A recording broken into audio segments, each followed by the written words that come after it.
सभी को मेरा राम राम। आज मैं आपको एक ऐसे मंदिर के बारे में बताऊंगा जो उत्तराखंड में स्थित है और कैंची मंदिर के नाम से यह मंदिर जाना जाता है। और इस मंदिर में मार्क जुकरबर्ग से लेकर विराट कोहली तक यहाँ आ चुके हैं। नीम करौली बाबा के भक्त अपने बाबा को भगवान हनुमान जी का अवतार मानते हैं और भारत ही नहीं पूरे देश विदेश में यह मंदिर बहुत प्रचलित है और लाखों की संख्या में इनके भक्त हैं। नीम करौली बाबा का नाम 20वीं सदी में ऐसे महान संतों में गिना जाता है जिनमें कई प्रकार की दिव्य शक्तियाँ थी और उनके भक्त उन्हें हनुमान जी का अवतार मानते हैं, क्योंकि नीम करौली बाबा हनुमान जी के बहुत बड़े भक्त थे और उन्होंने हनुमान जी के 108 मंदिर बनाए। बाबा नीम करौली एक बहुत चमत्कारी बाबा थे और वे बहुत ही सीधे और सरल व्यक्ति थे और उनके जीवन की कुछ रोचक बातें आपको मैं यहाँ पे बताता हूँ। सबसे पहले उनके नाम को लेके मैं आपको बताऊँ कि उनका वास्तविक नाम लक्ष्मी नारायण शर्मा था और उत्तर प्रदेश के अकबरपुर गांव में इनका जन्म 1900 के आसपास हुआ था और 17 वर्ष की आयु में ही इन्हें ज्ञान की प्राप्ति हुई थी और इनके पिता का नाम दुर्गा प्रसाद शर्मा था और 11 वर्ष की छोटी आयु में इनका विवाह कर दिया था। फिर इनके जीवन के दूसरे पड़ाव में अगर हम जाएं तो 1958 में इन्होंने घर त्याग दिया था और उत्तर भारत में पूरे एक साधु की तरह ये घूमते रहे। और एक बार इनके जीवन में एक बहुत बड़ा चमत्कार देखने को मिला जब ये फर्स्ट क्लास कंपार्टमेंट में ट्रेन का सफ़र कर रहे थे और ट्रेन में टिकट चेकर आया और इनसे टिकट दिखाने को बोला और इनके पास टिकट नहीं था और तब बाबा को अगले स्टेशन नीम करौली स्टेशन में उतार दिया और बाबा नीचे उतर गए और आगे कहीं पे अपना आसन जमा दिया। और जब थोड़ी देर में ट्रेन को चलाने के लिए ट्रेन चालक चलाने के लिए ऑर्डर दिया तो और ट्रेन को हरी झंडी दिखाई और ट्रेन वहाँ से चली नहीं, 1 इंच भी ट्रेन आगे नहीं खिसक पाई। और जब काफ़ी मशक्क़त के बाद ट्रेन वहाँ से हिली नहीं तो वहाँ का लोकल मजिस्ट्रेट जो बाबा जी को जानता था तो उन्होंने अपने ऑफिसर्स को बाबा जी से माफ़ी मांगने को बोला और इज्जत से अंदर बैठाने को बोला। और साथ ही जो ट्रेन में और सवारी थी, यात्रीगण थे, उन्होंने भी इस बात का समर्थन किया और बाबा जी को अंदर सम्मानपूर्वक बैठाने का आग्रह किया और ऑफिसर्स ने वही किया और माफ़ी मांगी और अंदर सम्मानपूर्वक बिठा दिया। और जैसे ही बाबा अंदर बैठे तो ट्रेन चलने लगी और तभी से बाबा का नाम नीम करौली बाबा पड़ गया।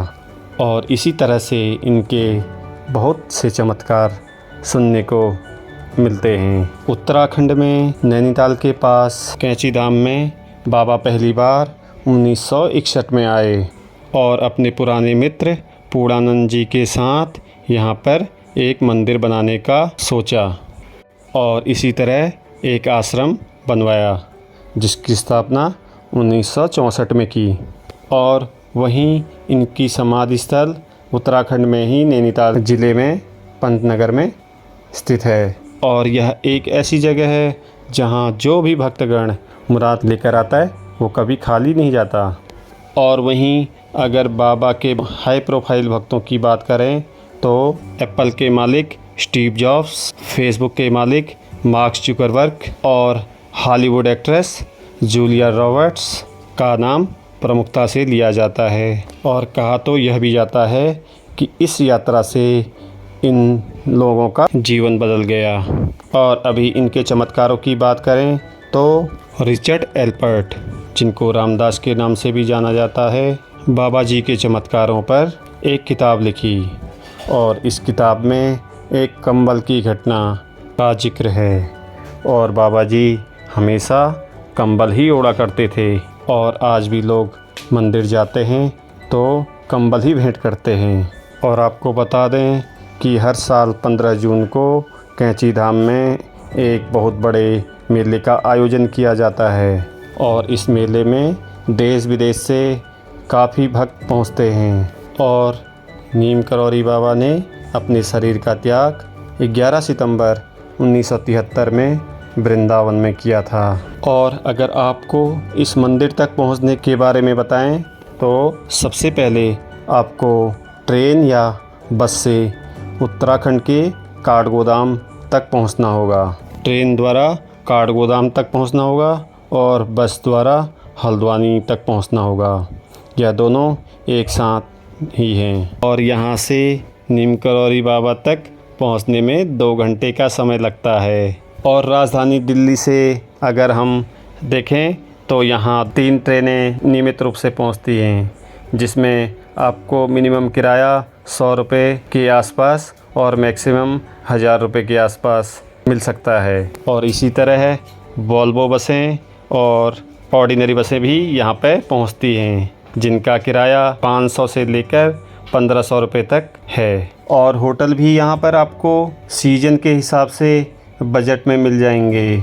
नज़दीक में आपको गर्म पानी, खैरना और भवाली और उसके बाद नैनीताल, ये सारे जगहों में आपको आपके बजट के हिसाब से होटल उपलब्ध हो जाएंगे। अब आखिर में एक चमत्कार और सुनाकर आपको इस कहानी से विदा लेता हूँ। और यह चमत्कारी कहानी है कंबल की, क्योंकि जैसा कि बाबा जी कंबल खासकर ओढ़ा करते थे, इस कंबल को लेकर 1943 की एक कहानी मैं आपको बताता हूँ। इसके अनुसार एक बुजुर्ग दंपति बाबा जी का बहुत बड़ा भक्त था और वह अपने परिवार के साथ फतेहगढ़ में रहता था। और कहानी के अनुसार एक दिन बाबा बुजुर्ग दंपति के घर पहुँच गए और उनका बेटा ब्रिटिश सेना में भर्ती था और वह द्वितीय विश्व युद्ध की लड़ाई लड़ रहा था।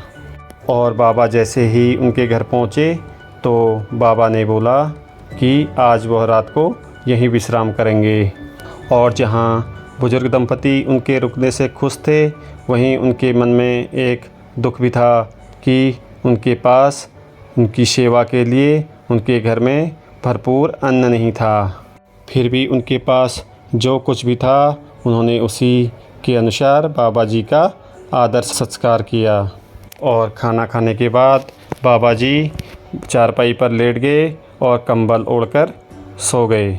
और सोने से पहले उन्होंने बुजुर्ग दंपति को यह हिदायत दी कि वह उन्हें रात को किसी भी तरह से ना उठाएं और ना परेशान करें और ना उनकी नींद में खलल डालें।